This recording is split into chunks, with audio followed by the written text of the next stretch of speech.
Hello friends and loved ones, welcome once again to OBAAPA'S recipes. Today's video I'm going to share with you how I fried my perfect king mackerel fish, and I really want to share this with you because this fish you can easily enjoy with your rice, your kenkye, your banku, and the taste is just absolutely amazing. Alright friends, so to get started you need your fish, and I'm using fresh king mackerel. I've already washed it with vinegar and lemon, and I've already cut it into small sizes as well.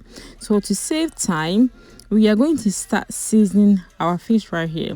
I'm not going to do anything crazy when it comes to the seasoning, so I'm going to keep it as simple as possible that everybody can easily make. So I just added my salt and I'm going to season this fish. Friends, so after you add salt, mix it and then leave it aside.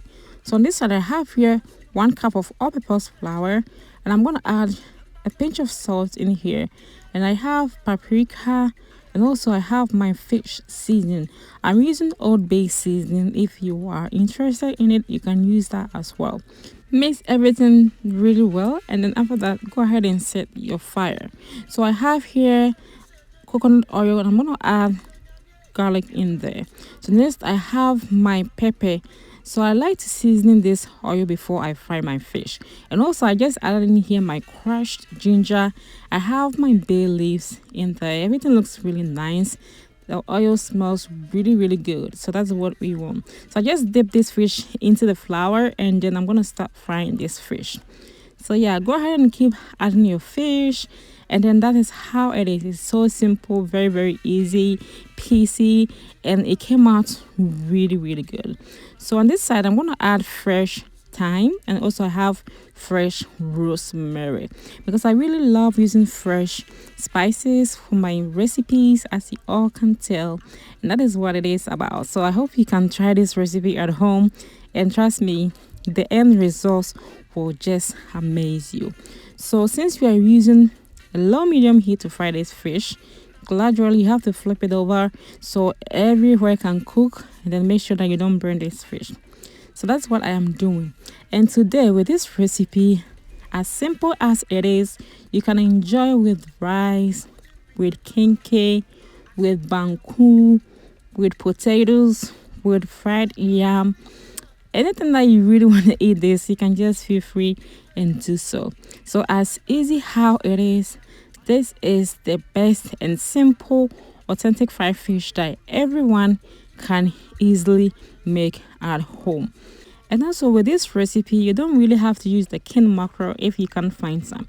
You can use fresh tilapia, you can use red snapper, you can use any preferred fish of your choice. Alright family, now you can tell the fish is ready. It has fried into perfection like how we really want it. Everything smells really nice because you can tell this oil is really seasoned very well. So yeah, let's go ahead and remove everything since it is done, and then let's start with the second batch. So as you can tell, I have here the last ones, and I'm gonna fry that. Meanwhile, I got my kenkye or banku ready, but today, yes, we're going to enjoy with banku and shito with a little bit of mixed vegetables, and also I have here some hot pepper on this side. Just like that, you get your perfect banku ready and enjoy with it. So friends, this is just a quick recipe that I really want to share with you, and I hope you will try, and then you leave me some comment down there below. And also don't forget to share this recipe with your friends and loved ones. Missy share a journey na ya kono say fish and ache I like my papa. I hope everyone will try this recipe. So friends, I will soon have Monday rice by November through December. So if you're interested, I'll keep you updated. Thank you so much for watching once again. Until I come your way, stay safe, stay joyful, and don't forget to share, like, and comment. Bye bye.